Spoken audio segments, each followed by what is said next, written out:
Umar radiallahu ta'ala anhu were exemplary victories and conquests. Even though the conquest of Iraq was started in the time of Abu Bakr radiallahu ta'ala anhu, but the job was accomplished in the time of Umar.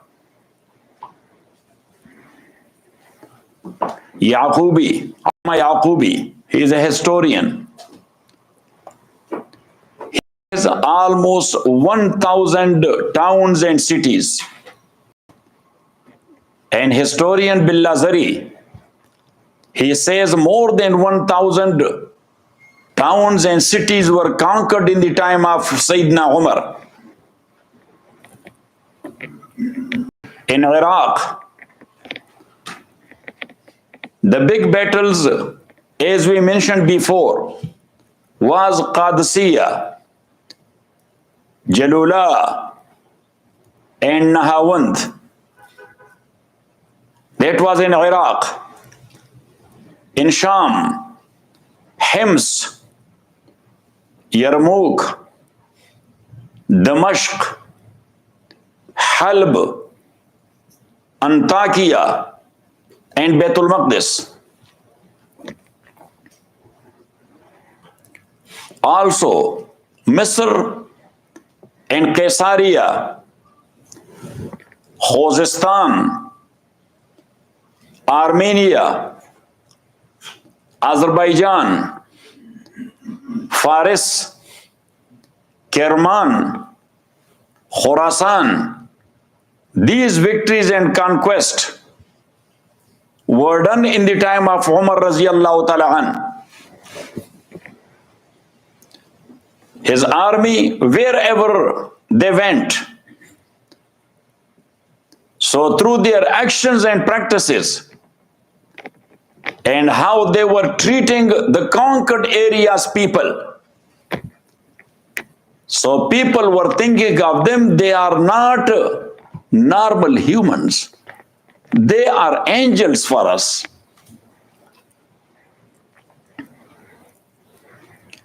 And it was because, number one, wherever the army was going, Sayyidina Umar was giving them a sketch that you have to follow this sketch. And not only that, in his army, the Nazarat and Raqabat, Sarandui, inside intelligence agencies in army, they were there. They were watching everyone, that what a general is doing, what a commandant is doing, what a general is doing, what a Jaglan Sahib is doing, and so on.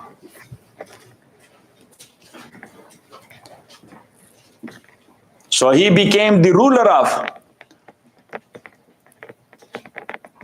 2.2 or more square miles area. But himself, he was eating dry bread with vinegar. Very rarely he was using something else. Mostly in his dress, the patches were there. It is said that some ambassadors of Roman, they came to meet him. So they asked the people in Medina that where is the castle of your king? They used the word Shahin Shah. What? King of the kings. That where is the castle of your Malikul Muluk? King of the kings. So they said, who is king of the kings? So they said, Umar ibn al-Khattab, radiyallahu anhu. So the people told him that neither he is a king and nor he has any castle. Got it? He is our imam and he is leading us prayer. Yes? And then one guy told him that he came from the outskirts of Medina. Now, look, you see that wall? He said, yes. You see a man is sleeping there on dirt? He said, yes. He said, this is king of the king. That he was tired, so he slept here in the shadow of the wall. Got it? And they told him that up till now, he was actually working on one of his house. Yes, so he was raising up the wall of his house. He said yes. He was doing the mud, and he was putting the stones and doing the mud, and he was too much tired. So he came there from here. And now he's sleeping here on the dirt. Got it? So the Roman ambassador says that he served the people with fear of Allah. That's why the man does not have any fear of anybody else. Got it? Otherwise, our kings, they are sleeping on silken cushions and still they cannot sleep. Yes. If somewhere a leaf is falling down, so they say attack. Yes. Got it? Baitul Mal system, treasury system. From the very beginning, the Baitul Mal system in Islam was established by Sayyidina Umar.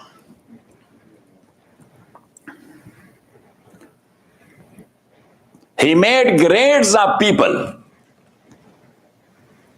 that those who accepted Islam in the time of difficulties, they are prior to anybody else. So they must have a big portion. Then those who faced a lot of battles with the Prophet and with Abu Bakr. And after that, step by step, he was coming down.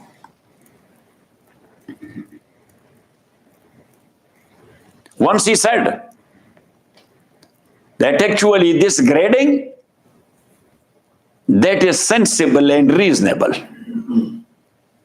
In such a way, a herdsman, he will have his own share there on the hilltop with his goats. Because already everything is filed. So the Chopan, he is also filed there in one category. So a Chopan will not be deprived of his own share. When he was distributing the wealth of Iraq, so somebody advised, if he will keep and preserve some for our expeditions, army expeditions. So he became angry. Because the guy said that will be good if we will preserve some mal for our askari al-muhimmat al-askariya in Arabic. Al-muhimmat al-askariya. Yes, army expeditions. So he became angry. He said, for an expected good, for what? An expected good, you want me to hug an existing shar and evil? Keeping the wealth, that is an existing shar.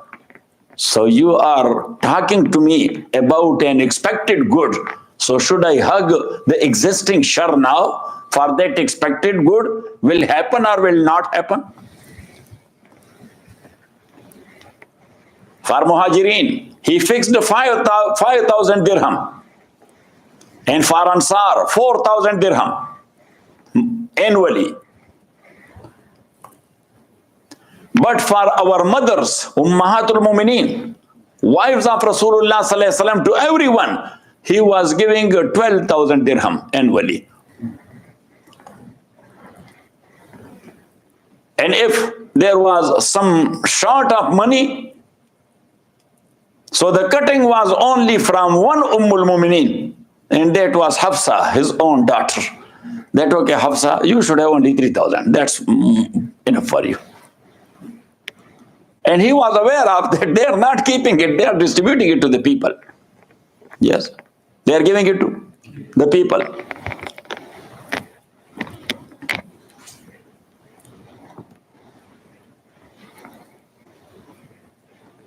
Then he said that Amirul Mumineen, like Amirul Safar, When they are traveling and they are making someone Amir for their travel. So they make a giant pool. They make what? Yes, gather together some money. So he said that the Amir, he has the right to spend as much as he is spending on everyone who is traveling with him. Same is the case of Amirul Mu'mineen.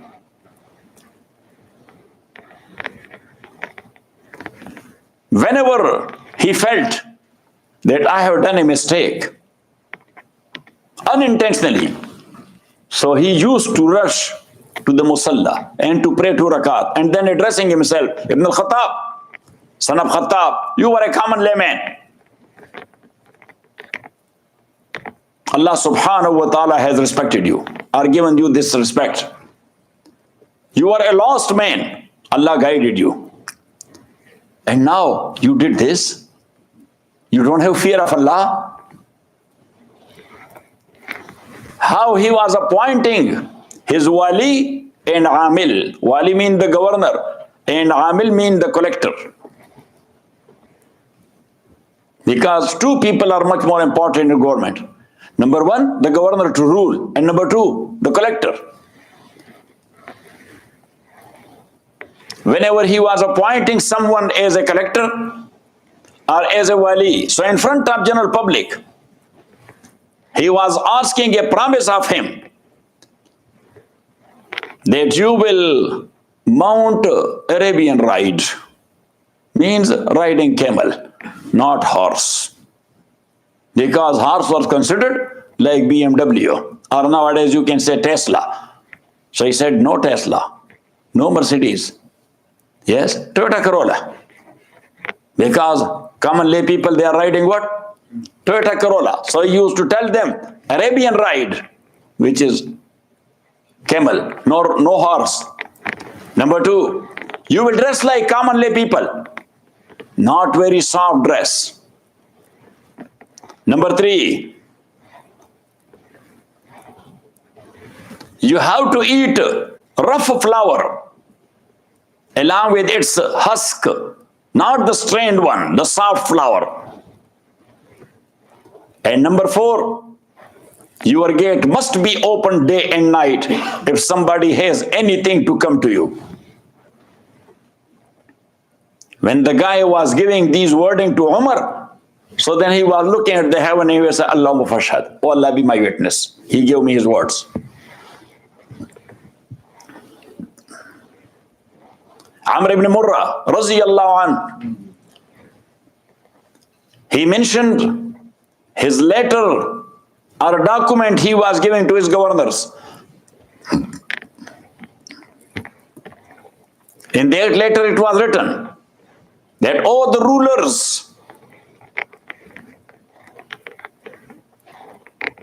you have rights on public, but the same way the publics, they have right on you.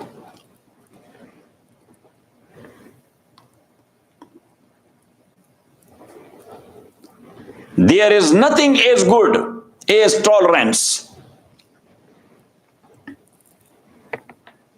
If tolerance is found there in the rulers of Muslims, so there is nothing more useful than that. And the gumrahi of rulers and their carelessness, there is nothing worse than that. And whosoever who will think of his ahlu ayal, of his family, mean the general public, he will thinking of them of khair and peace, Allah subhanahu wa ta'ala will give him afiyah. He will always be in khair. Ahnaf ibn Qais says that Sayyidina Umar raziyallahu ta'ala an, he kept me with him for 1 year. And after 1 year, he told me, Ahnaf, we observed you. We tested you. Your outfit and appearance is better.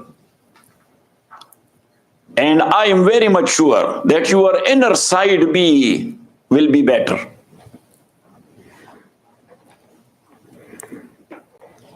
And he said that we used to say in the time of Umar, that he said that Ummah will get destroyed by those who know what to do, but they are doing munafaqat for their vested interest or for something else.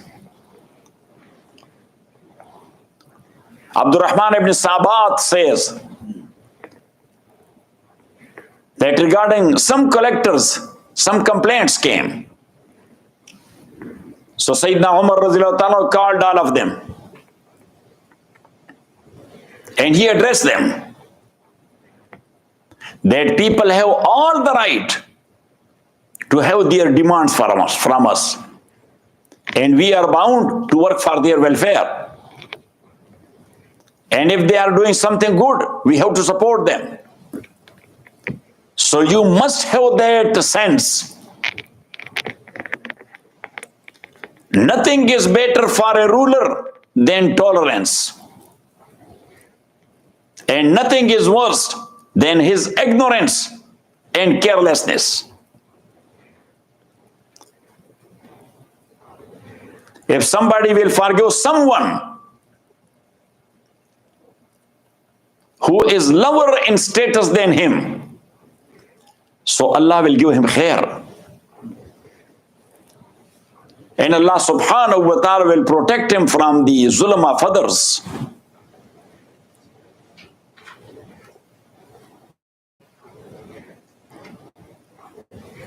Sayyidina Umar wrote to Sa'd ibn Abi Waqqas radiyallahu ta'ala an that you are expert, but I am not going to give you any responsibility. Ayaz ibn Ghanam radiyallahu an, he was governor. So a complaint came about him that he is closing his gate at night and riding a horse, eating soft flour. And Sayyidina Umar radiyallahu ta'ala, he did inquiry about that, and that was okay. He was doing that. So he called him and he came.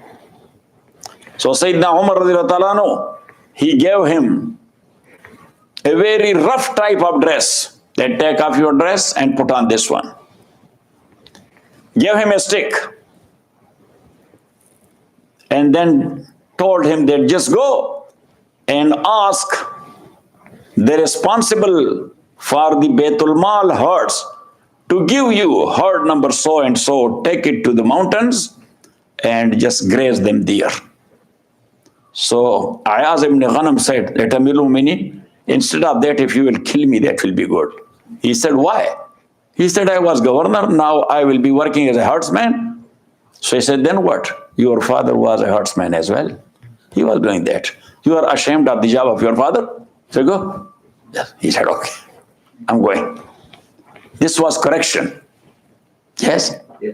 This was what? Correction. Correction center. Yes. Correction facility.